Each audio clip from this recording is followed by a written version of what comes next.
देखिए, अब हम दूसरा केस ले रहे हैं, consumer's equilibrium in case of two और मोर कमोडिटीज। कि मान लीजिए कंज्यूमर दो या दो से ज्यादा कमोडिटी कंज्यूम करना चाहता है। मानिए मैं एक कंज्यूमर हूं और अब हम दो या दो से ज्यादा कमोडिटी कंज्यूम करना चाहते हैं, तो हमारे लिए इक्विलिब्रियम पॉइंट कहां पर होगा? तो देखिए इसकी मीनिंग क्या कहती है, a consumer is said to be equilibrium at a point at which the marginal utility of money expenditure on all the goods are equal।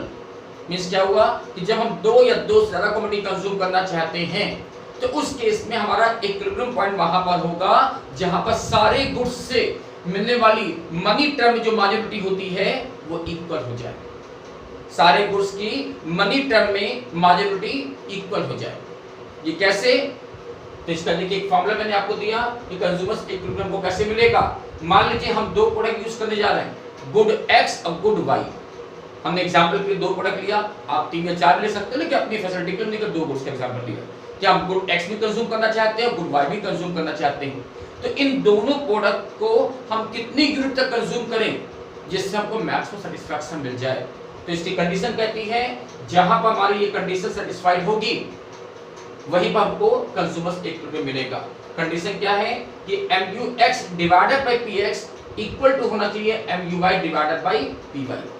तो जिस यूनिट पर हमारी ये कंडीशन सेटिस्फाइड हो जाएगी वही यूनिट हमारी कहलाएगी कंज्यूमर्स इक्विलिब्रियम की। फॉर्मूला क्या है फिर से देख लीजिए, MUX यानी money marginality of good X divided by price of good X equal to होना चाहिए marginality of good Y divided by price of good Y।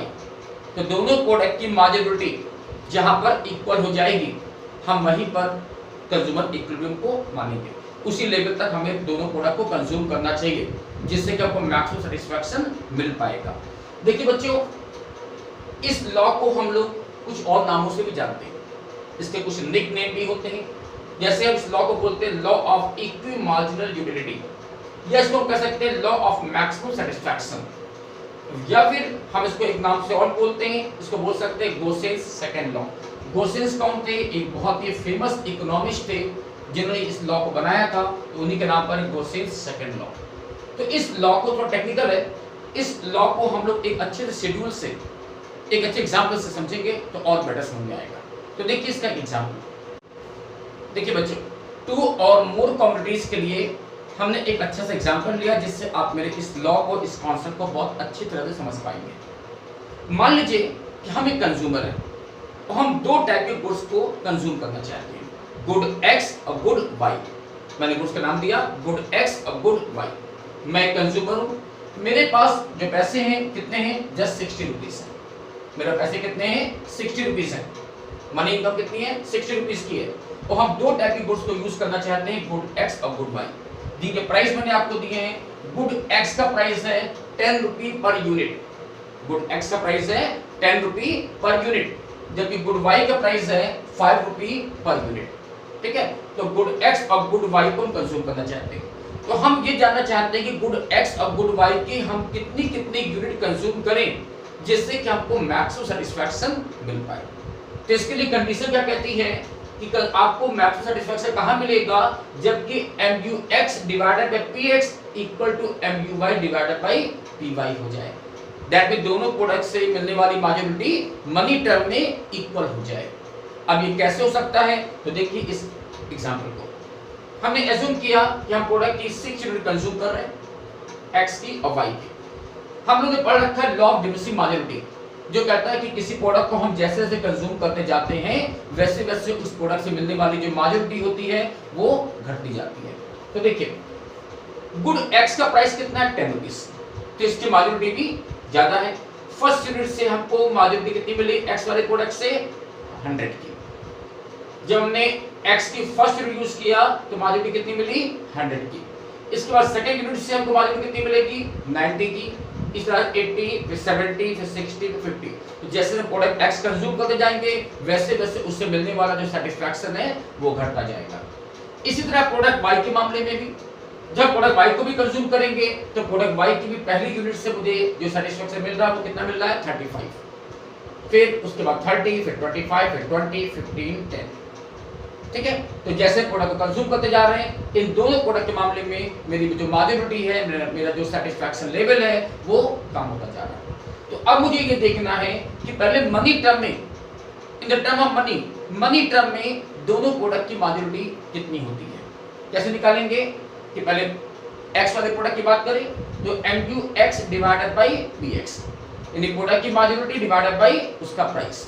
देखिएगा, देखिए फर्स्ट यूनिट से हमको मार्जिनलिटी कितनी मिली प्रोडक्ट X से 100 की, जबकि प्रोडक्ट X का प्राइस कितना है 10 का। तो 100 डिवाइडेड बाई 10, 100 डिवाइडेड बाई 10, ठीक है। तो मैं कह सकता हूं कि पर रुपी मेरी मार्जिनलिटी कितनी हो गई, डिवाइड किया कितना आ गया 10 का।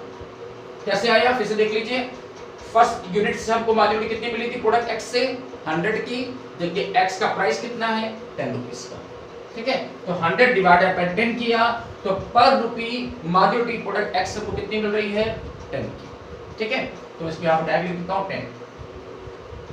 फर्स्ट यूनिट से मार्जिनलिटी कितनी मिली 10 रुपीस के बराबर, ठीक है। वैसे सेकंड यूनिट में देखो 90 डिवाइडेड बाय 10 कितना आएगा 9, 80 डिवाइडेड बाय 10 8, इससे डिवाइड करते जाइए, 70 डिवाइडेड बाय 10 7, 60 डिवाइडेड बाय 10 6 और 50 डिवाइडेड बाय 10 5। तो मनी टर्म में जो मार्जिनलिटी आ रही है प्रोडक्ट X की वो ये आ रही है, ठीक है।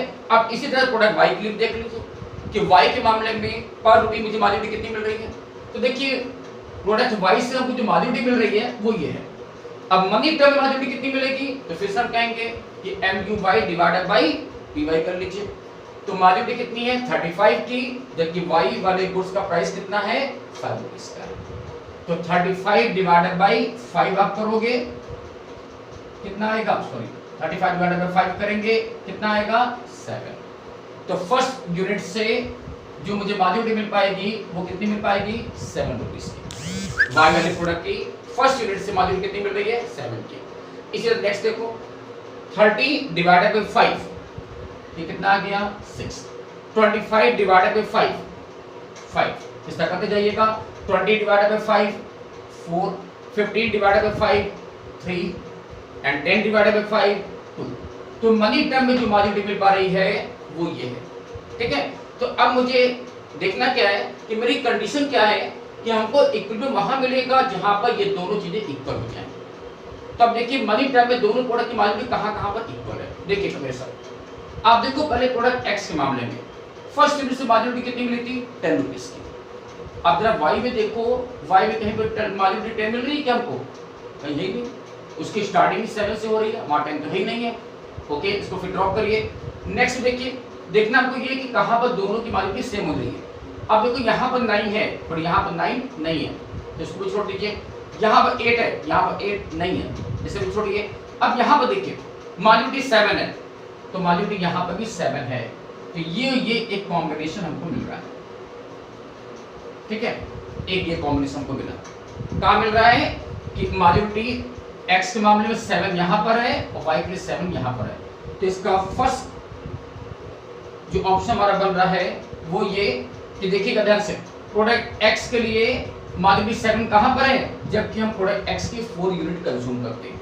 तो मैं कहूँगा मुझे प्रोडक्ट X की 4 यूनिट यूज करनी है। फर्स्ट ऑप्शन कहता है इक्वल कहां दिख रहे हैं, जबकि 4 यूनिट ऑफ X एंड अब देखिए Y के मामले में 7 की मार्जिनलिटी मुझे कब मिली है, जबकि यूनिट कितनी है 1। तो and 1 unit of good Y, direct लिखिए Y। देखिए फर्स्ट ऑप्शन मेरा ये कह रहा है कि ये दोनों चीजें सेटिस्फैक्शन मुझे कहां पर दिख रही हैं, जबकि हम X की 4 यूनिट कंज्यूम कर रहे हैं। देखिए 4 यूनिट को आपको यहाँ पर यूनिट कितनी मिली थी 7 की X के मामले में, देखिए Y के मामले में 7 कहां पर है 1 यूनिट पर। तो हमारा फर्स्ट ऑप्शन बनता है कि X की 4 यूनिट यूज करें और Y की 1 यूनिट यूज करें, तो दोनों केस में मेरी मार्जिनलिटी क्या हो जाएगी इक्वल, ठीक है। इसी तरह से नेक्स्ट पॉइंट देखिएगा, फिर से यहाँ पर कि मार्जिनलिटी यहाँ भी 6 है वहां भी 6 है, फिर यहाँ पर भी इक्वलिटी दिख रही है हमको, यहाँ पर भी इक्वलिटी दिख रहा है। अब ये कॉम्बिनेशन क्या बना रहा है कि सेकंड ऑप्शन कहता है कि हम X की कितनी यूनिट यूज करेंगे 5, कि 5 यूनिट ऑफ x एंड, और 6 देखो y पर कहां दिख रहा है आपको, 6 यूनिट, 6 मल्टीप्लाई y में कहां पर है, 2 यूनिट पर, तो 2 यूनिट ऑफ y यूज करें। तो हम x की यूज करें 5 यूनिट और y की यूज करें 2 यूनिट, तो दोनों केस में मेरी मॉड्यूलिटी इक्वल हो जाएगी। तीसरे ऑप्शन जो बन रहा है, तीसरा कॉम्बिनेशन बन रहा है, वो क्या बन रहा है कि देखिए 5 यहां भी है और 5 यहां पर भी मिल रहा है हमको, ठीक है, 5 यहां पर भी है और 5 यहां पे मुझे दिख रहा है। तो ये जो कॉम्बिनेशन बन रहा है वो कह रहा है 6 यूनिट हम x की यूज करें, जबकि 5 ये वाला देखो कहां पर दिख रहा है 3 यूनिट, 3 यूनिट हम y की यूज करें। तो 6 unit of x and 3 unit of y अगर कंज्यूम करते हैं तो दोनों केस में मेरा मॉड्यूलिटी इक्वल हो जाता है।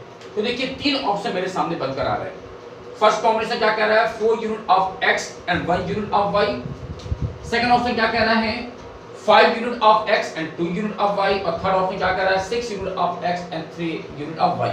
तो इन तीनों ही ऑप्शन पर आप देखिए कि दोनों प्रोडक्ट से मिलने वाली मनी टर्म की जो मॉड्यूलिटी है वो हमारी सेम हो जा रही है, इक्वल हो जा रही है।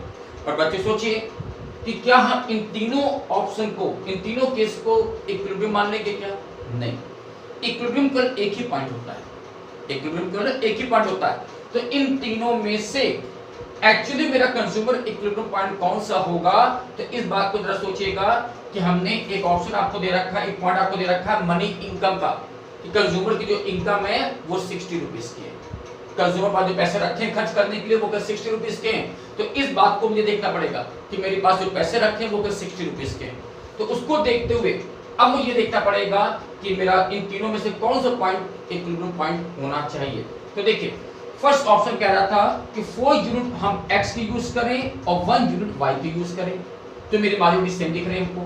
तो देखिए अगर हम इस तरह खर्च करते हैं तो क्या होता है, देखिएगा 4 यूनिट हम x की यूज कर रहे हैं, जबकि x का प्राइस कितना है 10 रुपी पर यूनिट, x का प्राइस कितना है 10 रुपी पर यूनिट।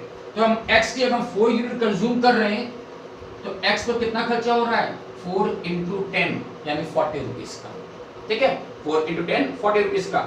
जबकि y के यूज कर रहे हैं 1 यूनिट, जबकि y का प्राइस कितना है 5 रुपी पर यूनिट।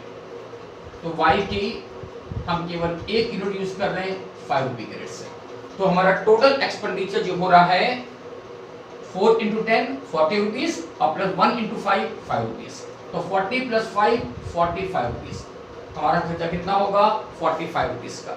बट बच्चे सोचो मेरे पास इनकम कितनी है 60 रुपीज की है और खर्चा कितना हो रहा है केवल 45 रुपीज का। इसका मतलब ये हुआ है कि मेरे पास अभी भी 50 रुपीज खर्च करने के लिए पैसे बच रहे हैं। तो मैं यहाँ पर क्यों स्टॉप करूंगा अपने आप को, मैं और ज्यादा कंज्यूम करूंगा। क्यों? क्योंकि मुझे क्या चाहिए मैक्सिमम सेटिस्फैक्शन। जरा कि ये कॉन्सेप्ट मैक्सिमम सेटिस्फैक्शन पाने के लिए, तो मैक्सिमम सेटिस्फैक्शन पाने के लिए हमारे पास जब पैसा बच रहा है तो अभी हम यहाँ पर अपने आप को स्टॉप नहीं करेंगे, बल्कि आप और ज्यादा यूनिट कंज्यूम करने के लिए सोचेंगे, ठीक है। तो यानी ये वाला पॉइंट मेरा इक्विलिब्रियम नहीं हो सकता है क्योंकि हम अपनी इनकम को पूरा यूटिलाइज नहीं कर रहे हैं। सेकंड ऑप्शन पे देखिए 5 unit of x and 2 unit of y। देखिए अगर हम x की 5 यूनिट यूज कर रहे हैं तो x का रेट क्या है 10 रुपये के रेट से, 5 यूनिट 10 के रेट से कितना खर्च हुआ 50 रुपीज, प्लस y की यूज करना 2 यूनिट, तो y का रेट क्या है 5 रुपी, तो 2 यूनिट 5 के रेट से खर्च कितना होगा 10 रुपीज का वहां पर खर्चा होगा। तो 50 यहाँ पर खर्च हो रहा है, 10 यहाँ पर खर्च हो रहा है, मिलाकर कितना खर्चा होगा हमारा टोटल 60 रुपीज का, जो कि हमारे पास एक्चुअल में हमारे पास मनी इनकम भी 60 रुपीज की ही है। यानी हम कह सकते हैं कि अब हम अपनी इनकम का फुल यूटिलाइज कर रहे हैं, अब इसके आगे हम नहीं बढ़ सकते क्योंकि मेरे पैसे कितने 60 रुपीज और 60 पूरा यहाँ पर खर्च भी हो रहा है हमारा। तो हम कह सकते हैं कि ये वाला जो पॉइंट है सेकंड ऑप्शन जो है वो हमारे लिए कंज्यूमर इक्विलिब्रियम का होगा।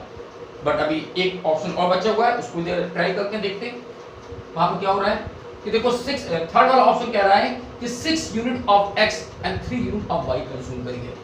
तो x के 6 यूनिट यूज करना है, x का प्राइस 10 रुपये के रेट से, 6 यूनिट 10 रुपये के रेट से हम यूज करते हैं, और प्लस y की 3 यूनिट यूज करना है 5 के रेट से, 3 यूनिट 5 रुपये के रेट से। ऐड करिए 6 × 10 60 रुपीज और 3 × 5 15, मिला कितना पैसा खर्च हो गया हमारा 75 रुपीज का। और जरा सोचिएगा अगर आप पैसे कितने रखे हैं, जस्ट 60 रुपीज रखे हैं। सोचिए अगर पैसे मेरे पास 60 रुपीज रखे हैं तो क्या हम 75 रुपीज खर्च कर सकते हैं क्या? कैसा हो सकता है क्या? हम तो अपनी हैसियत से ज्यादा बढ़ के सोच रहे हैं कि पैसा रखा है 60 रुपीज और खर्च करने वाले सोच रहे 75 रुपीज। ऐसा तो कभी हो ही नहीं सकता, इम्पॉसिबल है। यानी ये वाली सिचुएशन तो कभी हो ही नहीं सकती है, ठीक है।